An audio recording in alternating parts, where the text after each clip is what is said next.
Programa da TV Aparecida em Comunhão. Toda semana estamos aqui. Batemos aí a porta da sua casa, da sua comunidade e a gente se reúne para um bate-papo, para refletirmos cada vez mais a nossa fé. E estamos refletindo agora sobre o Evangelho segundo São Mateus, né? Já refletimos sobre o Evangelho segundo São Marcos, agora é o momento de pegar esse Evangelho maior de São Mateus, né? Já conversamos também sobre esse Evangelho e é tão importante a gente perceber aquilo que já foi dito no primeiro programa. São Mateus não nos deu uma biografia de Jesus, ele deu um testemunho de tudo aquilo em que ele acreditava, da sua própria vocação, e ele passou para nós quase que uma catequese bem ordenada daquilo que ele ensinou às comunidades judaicas lá da Palestina, quando ele começou a sua pregação como apóstolo. E para nos ajudar, mais uma vez dou as boas-vindas ao querido Padre José Raimundo Vidigal. Seja bem-vindo, Vidigal. Muito obrigado, Padre Luiz. Uma alegria estar com vocês de novo. Isso. Ele é missionário redentorista, exegeta, mora na cidade de Campos, Rio de Janeiro, né? E ele se une a nós, então, através da internet, online. E o nosso querido professor Denis Duarte. Bem-vindo, Denis. Obrigado, Padre. Sempre um prazer estar aqui com vocês. E é gostoso conversar com vocês sobre a Bíblia, né? Até porque vocês discorrem assim de uma forma bem simples, que a gente consegue entender com muita facilidade. Retomando, então, tudo aquilo que a gente fez, vamos tomar um versículo de São Mateus, aliás, é o capítulo 18, versículos de 1 a 6, porque eu queria que vocês começassem comentando exatamente esses versículos que aqui estão. Preste atenção, então, naquilo que vai ser apresentado para nós neste momento.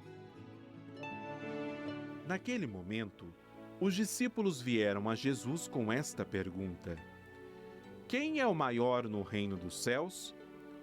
Jesus chamou uma criança, colocou-a no meio deles e disse: Na verdade vos digo, se não vos converterdes e não vos tornardes como crianças, não entrareis no reino dos céus.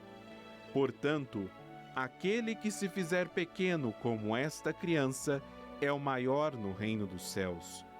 E quem receber em meu nome uma criança como esta, é a mim que recebe. Mas se alguém for motivo de pecado para um desses pequenos que crê em mim, melhor seria para ele que lhe pendurassem uma pedra de moinho ao pescoço e o jogassem no fundo do mar.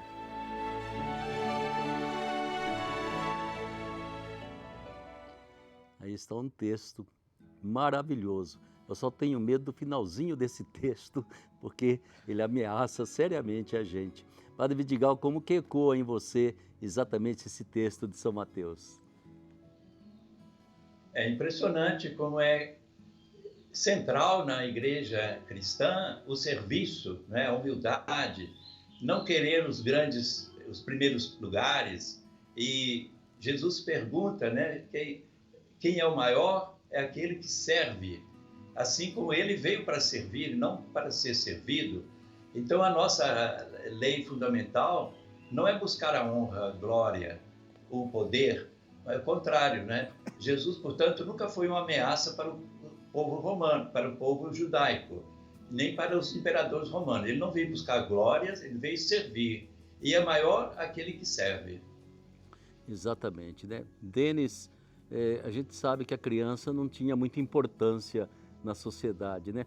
E os discípulos já viviam pensando na nossa glória futura junto de Jesus. Como é que você vê esse texto de Jesus?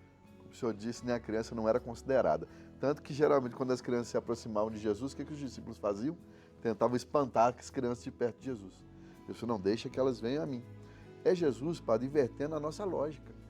Verdade. Qual era a lógica daquelas pessoas? Não, eu estou do lado de Jesus, Jesus vai reinar sobre Israel, né? Eu vou ficar do lado dele, vou ter poder, fama. E Jesus inverte a lógica completamente, como o Padre Vidigal acabou de dizer. Ele é rei, mas não veio atrás de glória, de fama, de poder. É um outro reinado, como ele mesmo disse, né? Meu reinado não é desse mundo. Então Jesus inverte o tempo inteiro a nossa lógica. Por isso, vou dizer o que o senhor disse no programa anterior. É importante a gente ler os evangelhos. É importante aprender com Jesus, o ensinamento de Jesus, porque ele nos mostra, ele nos dá uma nova perspectiva para como nós vamos viver nesse mundo. Invertendo a lógica a partir dos discípulos, a nossa lógica o tempo todo. Olhar para aquele que ninguém olha. acolher aquele que ninguém acolhe, como é o caso da criança. Servir ao invés de ser servido. É o que a gente vê no Evangelho de São Mateus, no Sermão da Montanha. Ouviste o que foi dito, ou seja, vocês já aprenderam muita coisa, mas agora ouça a mim, eu agora vos digo. Nós temos que aprender do jeito de Jesus, não do jeito que muita gente ensina por aí. Eu acho que é muito importante entender também esse final dessa palavra de Jesus, né? Porque o pequenino ele acaba sendo o símbolo, o representante de todo aquele que não significa nada dentro da sociedade, né? E Jesus diz, olha, vocês que querem massacrar o pequeno, vocês que se aproveitam, vocês gananciosos, né? Vocês opressores, seria melhor que amarrasse uma pedra na cabeça e jogasse no fundo do mar do que fazer a injustiça, a violência, a desgraça que vocês cometem contra esse povo simples, pobre, essa criançada, digamos assim, né? Eu acho que não é apenas falando daquilo que eventualmente dentro da nossa lógica seria o escândalo, o abuso de uma criança, mas é de todo um povo que é criança e que muitas vezes é massacrado por aqueles que são os que gostam dessa lógica do poder, né? E Jesus fala, não, a minha pirâmide é de cabeça para baixo. Eu acho que é importante isso aí. Então, é importante a gente ler o Evangelho e perceber como Jesus, num certo sentido, ele veio, não sei se poderia dizer assim dele, para contradizer. Exatamente. Inverter a lógica é contradizer. E esse é um dos motivos, talvez o principal motivo. Veja, o Padre Vidigal nos explicou que Jesus veio e não veio buscar poder, não veio fama. Então, por que os grandes líderes de Israel da época quiseram armar contra Jesus a ponto de condená-lo à morte? Sim.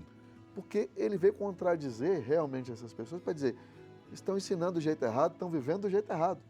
Não é assim que se deve fazer. Deixa eu ensinar do jeito certo. E isso, padre, ele pode não ser uma ameaça assim, olha, não estou fazendo um grupo aqui para tomar poder, mas isso mexe com a gente. Não há quem não escute o ensinamento de Jesus e faça uma verdadeira reflexão sobre esse ensinamento que não fique atordoado. Por isso que muitos que ouviam o ensinamento de Jesus, vão dizer os evangelistas, Mateus, mesma coisa, se admiravam desse ensinamento. Se admirar quer dizer que aquilo mexe com a gente de alguma forma. Aquilo nos incomoda. Então as pessoas não eram incomodadas, os líderes de Israel não se incomodavam, porque Jesus não estava com um grupo ali de pescador, estava com um grupo ali de pessoas simples, não ia fazer uma revolução armada, não ia fazer uma revolução armada e tomar o poder. Pelo contrário, mas aquelas pessoas viam que o ensinamento de Jesus era tão verdadeiro que o povo começou a dar atenção. O povão começou a querer mudar, a querer agir diferente. E aí eles falaram, opa, peraí. Então veja como o ensinamento, quando ele é verdadeiro, quando a verdade vem a nós, como aquilo nos incomoda. A gente não pode fechar os olhos, como quiseram muitos fazer, eliminando Jesus. E isso que eu acho que a gente também não pode fazer hoje, né? Quando a gente escuta o ensinamento dele sobre os pequeninos, isso nos incomoda, padre. Isso nos incomoda. Mas a gente não pode eliminar Jesus como fizeram, a fechar os olhos para isso. A diferença, talvez, deles é que nós usamos o nome de Jesus, né? E às vezes mantemos a estrutura daquele tempo. E isso talvez seja o grande engano que se faz, né? Porque, não sei, Vidigal, às vezes eu fico pensando que se Jesus, esse Jesus que nós estamos vendo na Bíblia, começasse a sua missão hoje, iria parar na cruz novamente? É bem provável, né? Porque é uma coisa que ele propõe que a natureza humana repudia, assim, espontaneamente, né? Sei. A gente vê até entre os discípulos, quem era o maior? E a mãe dos filhos de Zebedeu, né? Veio lá pedir lugar para o Tiago e o João, uma à direita, outra à esquerda. Até na última ceia eles estavam discutindo esse problema, né? Quer dizer que é uma coisa que a natureza humana busca, né? Promoção, autoestima, etc. E crescer na vida, né? Mas muitas vezes na injustiça, na opressão dos outros, né? Agora, Jesus veio ensinar exatamente o contrário de tudo isso, né? Que quem se humilha será exaltado, quem se exalta será humilhado. Exatamente, né? E talvez, Denis, vamos entrar nesse evangelho de Mateus. Eu tenho por mim, não sei, eu gosto demais ali das bem-aventuranças, porque eu acho que ali está uma chave, né, de todo o projeto do reino de Deus. Quer dizer, não é um bom conselho de Jesus, é um projeto, é uma proposta, como dizia, uma constituição internacional, né, para a humanidade, né? E principalmente quando a gente chega ali, bem-aventurados misericordiosos, porque alcançarão misericórdia, para mim ali está o eixo, né, do que foi a vida dele e do que foram as palavras e o ensinamento dele, né? Eu gostaria que você comentasse um pouquinho essas bem-aventuranças, porque eu tenho que depois, os outros capítulos 6, 7, é como se Jesus mesmo estivesse comentando a vivência dessas bem-aventuranças. Bem-aventurança, padre, significa felicidade. Sim. Né? É feliz quem viver daquela forma. É isso que Jesus está dizendo.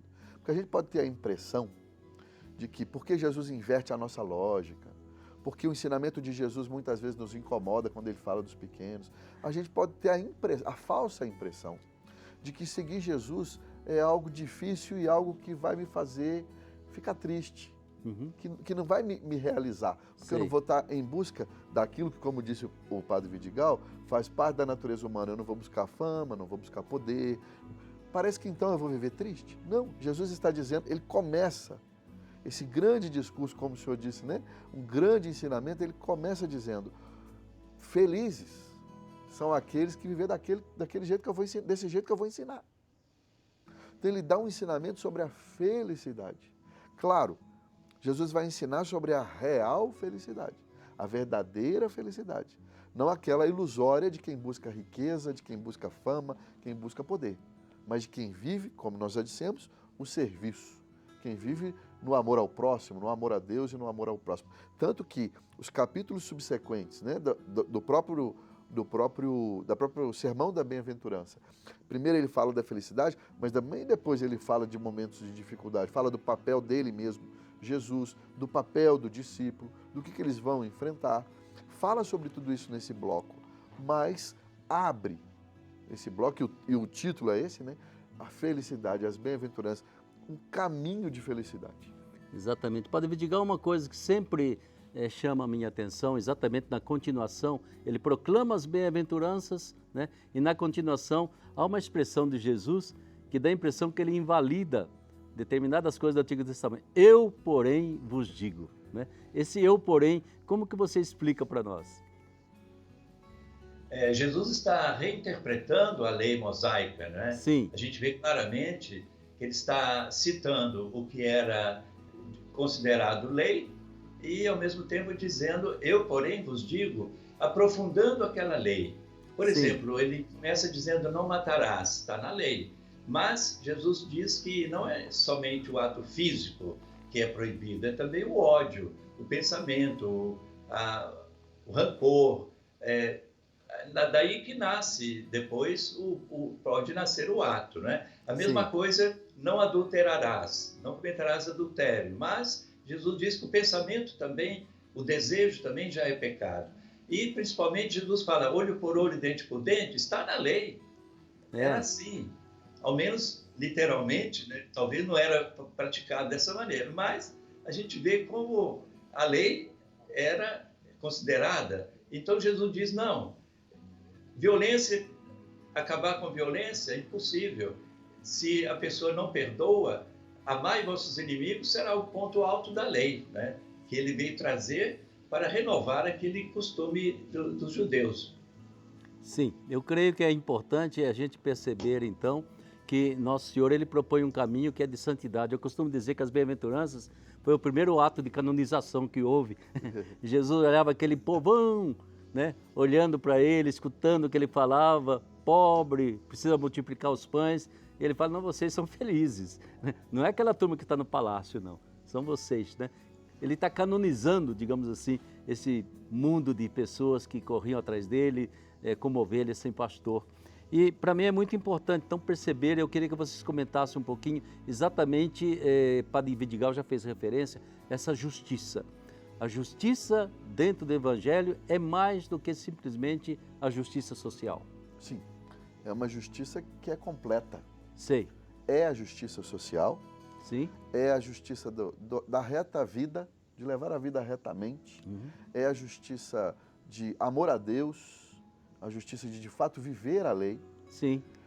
Um exemplo disso, padre, assim, como o senhor mesmo disse, Jesus tem um projeto para nós. Um projeto de vida. E viver nesse projeto de vida. Por isso que ser chamado justo é uma honraria. São José, São José É o justo, É. não é à toa. Eu costumo fazer associação com uma passagem de São Mateus, do famoso jovem rico. Ah, sim. Porque eu brinco que o jovem rico foi a única pregação de Jesus que não deu certo. Porque tinha tudo para dar certo. O jovem foi até Jesus, ele pediu a coisa certa, ele pediu a vida eterna. Como é que eu faço para alcançar a vida eterna? Ele sabia que Jesus era mestre, chamou Jesus de mestre. Aí Jesus falou assim, você tem que seguir a lei. Isso eu faço desde criança. Então tinha tudo para dar certo. E aí Jesus falou assim, então agora você pega todos os seus bens, vende toda a sua riqueza, pega o dinheiro, dá aos pobres e me segue.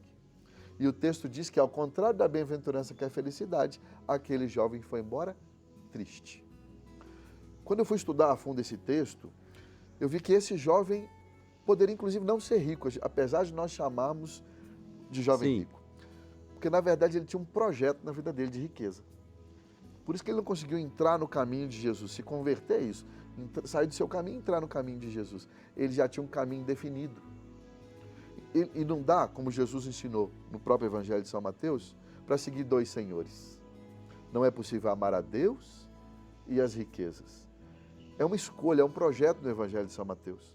Porque esse jovem, ele poderia ter um projeto de riqueza intelectual, um projeto de riqueza financeiro, talvez, de fama, mas poderia, inclusive, ser pobre, ou seja, serve para todos nós. É. Então, a gente tem que entender que Jesus nos apresenta, com o tema da justiça, um projeto de vida.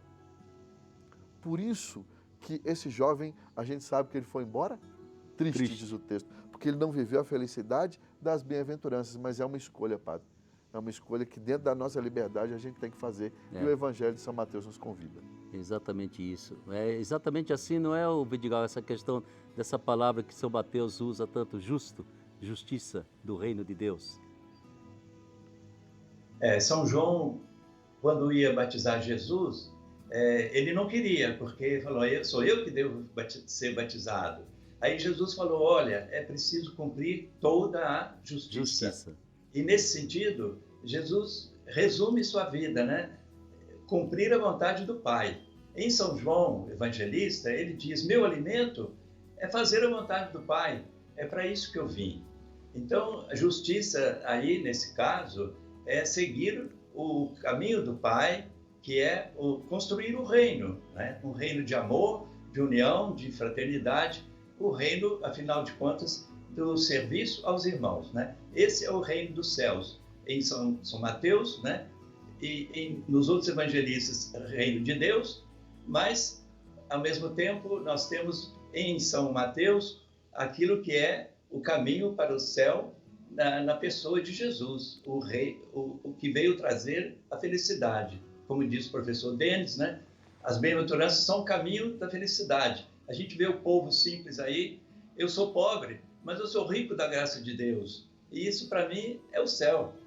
É verdade, né? O céu ou o inferno começa a ser construído a cada passo da vida e a cada opção que a gente faz, né? Então não é uma condenação que vamos receber no final, mas a gente vai se autocondenando ou se santificando. Depende das opções que fazemos cada dia. E aqui eu acho interessante, então, que a gente possa olhar um pouquinho, Padre Vidigal. Eu queria que você falasse um pouquinho sobre essa relação reino de Deus pregado por Jesus, igreja, né? A relação que há entre esses dois, porque já ouvi gente falar, Jesus pregou o reino de Deus e nós inventamos a igreja. É um tipo de afirmação que a gente pode concordar com ela? Já ouvi falar isso também. Mas aí, nesse caso, a igreja seria uma coisa que Jesus não queria, que nasceu assim por acaso, então, né? Mas não. Ao mesmo tempo, nós não podemos dizer que o reino de Deus é a igreja. Sim. Mas, em certo sentido, sim. Ela é o início, né? Uma amostra, ou deve ser um sinal daquilo que Jesus propõe para o mundo, né? Então, se nós realizamos o reino de Deus dentro das nossas paredes, né? Nosso mundo cristão, nós estamos dando ao mundo uma prova de que esse reino é possível, né? Portanto, eu vejo a igreja como o início, a semente do reino de Deus para o mundo. Exatamente, né? E isso nos traz, então, eu sempre falei, ela é o sacramento do reino de Deus, mas ela está sujeita ao reino de Deus. se ela se desviar daquilo que Jesus propõe como o reinado de Deus no mundo e começar a tentação dos discípulos, né? A querer ocupar o lugar do reinado de Deus, evidentemente que se degenera. E a história da igreja é feita desses altos e baixos muitas vezes, né? Em que se afasta um pouco desse reinado de Deus, se propõe como grande instituição, e momentos como agora, com o Papa Francisco, ele está insistindo no reinado de Deus dentro da igreja. Ela é sinal, ela é sacramento do reinado de Deus e não uma instituição qualquer, uma empresa qualquer que não pode ser. Eu creio que é importante essa dimensão que a gente tem que ter sempre diante dos olhos, né, Denis? Aqui está a nossa igreja, como diz o Vidigal, tentando ser uma semente do reino de Deus. Mas aqui está a grande proposta de Jesus, que é muito mais ampla e que vai além das paredes da igreja. Exatamente. E eu, como leigo, tenho que prestar muita atenção nisso. Sim. Porque eu me faço igreja não só na paróquia. É verdade. Eu me faço igreja como pai, como esposo, como trabalhador. Nós leigos, diz o Catecismo da Igreja Católica, que somos a linha de frente da igreja. Os senhores religiosos cuidam de nós somos o rebanho. Os senhores nos orientam a como viver nesse mundo, de acordo com o que Jesus nos ensinou. E nós estamos nesse mundo. Então nós precisamos tomar muito cuidado para não acharmos, nós leigos, que nós vivemos a igreja só enquanto estamos no templo. Mas nós somos igreja porque somos a linha de frente da igreja em todos os lugares desse mundo. De qualquer forma, é bom a gente estar atento, entende? Tentar realmente estar dentro do reinado de Deus, não se faz sozinho, não se faz por conta própria e não se inventa, né? Há um caminho traçado, esse caminho muitas vezes ele pode ter seus momentos de tortuosidade, de desvio, mas é esse o caminho, né? É bom estar dentro desse caminho, porque é muito pior estar fora dele, né? Isso é importante essa fidelidade da igreja. Mas eu gostaria de entrar agora naquilo que é o cerne de todos os evangelhos, que é exatamente a paixão, morte e ressurreição de Jesus, né? Padre Vidigal, por que será que Jesus foi encontrar essa oposição religiosa, né? Uma oposição assim institucional a Jesus, uma rejeição tão forte e que se transformou até num desejo criminoso de acabar com ele de qualquer forma?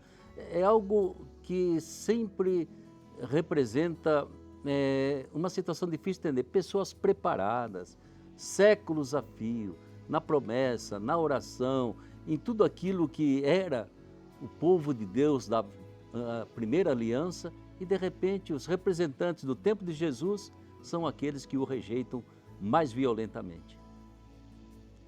No decurso do Evangelho, a gente vai vendo as oposições, né?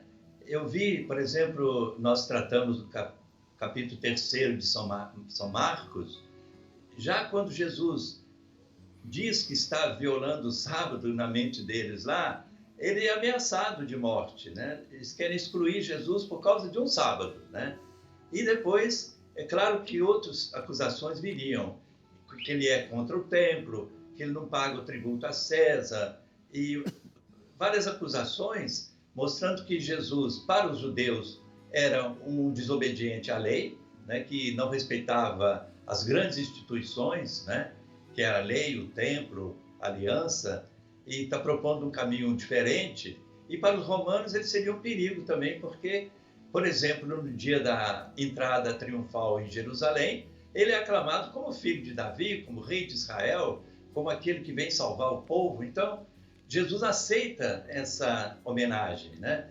De modo que para os romanos também tinha alguma coisa errada nisso aí, né? Por isso, no tribunal dos saduceus e fariseus, herodianos, etc., Jesus foi acusado como violador da lei.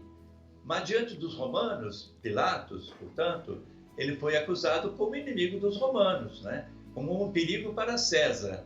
E aí que Pilatos, então, vai ceder e vai assinar, né, lavar as mãos, deixando que os judeus fizessem o que queriam com ele. Exatamente, né? É uma controvérsia, não é, Denis? Assim, muito dolorosa, mas de certa forma pode se projetar também em nossos dias. Nós não podemos ser os novos fariseus bíblicos.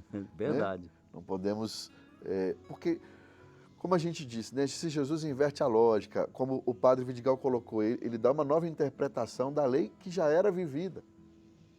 E é justamente isso que a gente corre o risco de viver, de nos consolidarmos assim, nós estamos vivendo o certo, mas sem atentarmos de fato ao ensinamento de Jesus, acharmos que estamos vivendo o certo, mas na verdade nós estamos vivendo a lei, o ensinamento de Jesus de modo equivocado. E aí nós vamos nos tornar os novos fariseus bíblicos. Esse é o risco. Por isso que nós precisamos cada vez mais nos aprofundar no conhecimento de nosso Senhor Jesus Cristo. E eu acho que é importante para nós, então, tudo aquilo que Jesus sofreu, exatamente pelo fato, entende, de que Jesus, ele acabou se confrontando com a instituição. E aquelas pessoas defendiam a instituição mais do que a aliança com Deus, né? Mais do que toda a tradição de fidelidade a Javé. E às vezes eu fico pensando, nós não podemos ser funcionários de uma instituição, né? A instituição nos ajuda, mas não somos servos da instituição, nós somos servos do reino de Deus. E nós não podemos ficar cegos a esse ponto, porque Jesus entendeu isso. Tanto que Jesus, no alto da cruz, disse, Pai, perdoa-lhes, porque eles não sabem o que fazem. Eu demorei a entender esse texto aí. Sim. Porque como assim Jesus está perdoando esses caras desse jeito? Porque ele é Deus, que ele tem que perdoar? Não, porque ele entendeu que eles realmente acreditavam que estavam fazendo bem, protegendo a instituição, e não as pessoas. A pessoa vem antes da obra. E aí ele entendeu, eles estão acreditando mesmo, eles não estão fazendo de pura maldade, mas é porque eles ficaram cegos para o ensinamento da verdade, porque eles preferem defender a instituição do que a pessoa. A pessoa humana não está vindo no primeiro lugar. Porque quais são as brigas de Jesus a respeito da lei? O homem vem antes do sábado. O sábado é para servir o homem. A pessoa humana é sempre em primeiro lugar. A pessoa antes da obra. E quando Jesus os perdoa, eles não sabem. Eles estão achando que estão fazendo certo, mas, Pai, perdoa-eles, porque eles não sabem o que estão fazendo. Exatamente. Eu creio que é isso, né, Padre Vidigal, que acontece e pode acontecer atualmente, né, com as instituições religiosas, com as empresas, com tudo isso, né? Não é a pessoa, não é a vida, mas para as empresas é o lucro, né? E para as instituições é o seu sucesso, né? E talvez até eu acho que um pouco é essa tentação de católicos tradicionalistas. Vamos salvar a instituição que veio da Idade Média, vamos salvar monumentos, vamos salvar isso. A pessoa, ela tem que se ajeitar a isso. Eu não sei se essa interpretação seria justa. Eu acho que nós temos que nos fixar naquilo que é essencial, né? Muitas vezes a gente briga por causa de detalhes, né? Aqui, por exemplo, na nossa terra, aqui em Campos, a missa em latim ainda está em vigor em certas igrejas, né? Quer dizer, nós estamos discutindo se o padre deve usar batina ou se não.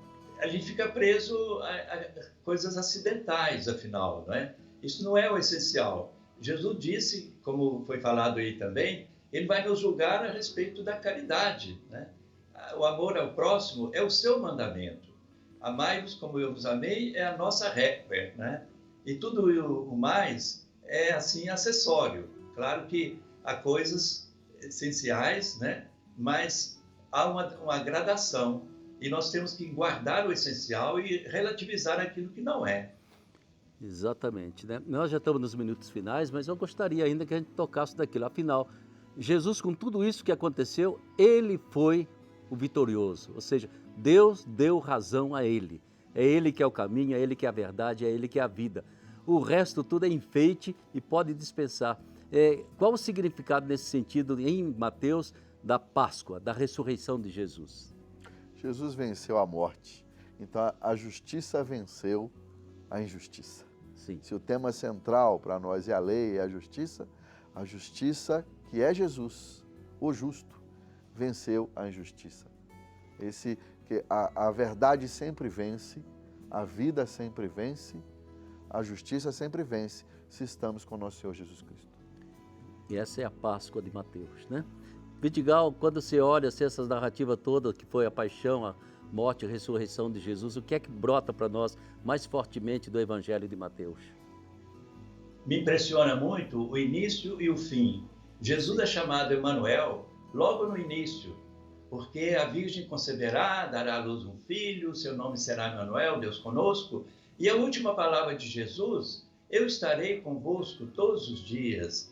Emanuel é isso, né? Deus estará conosco, vivo, ressuscitado, vencedor, mesmo tendo sido perseguido, humilhado na cruz, mas ele é vitorioso e as obras da igreja hoje são um reflexo da presença de Jesus, né? É Jesus que continua nas nossas mãos ajudando o pobre.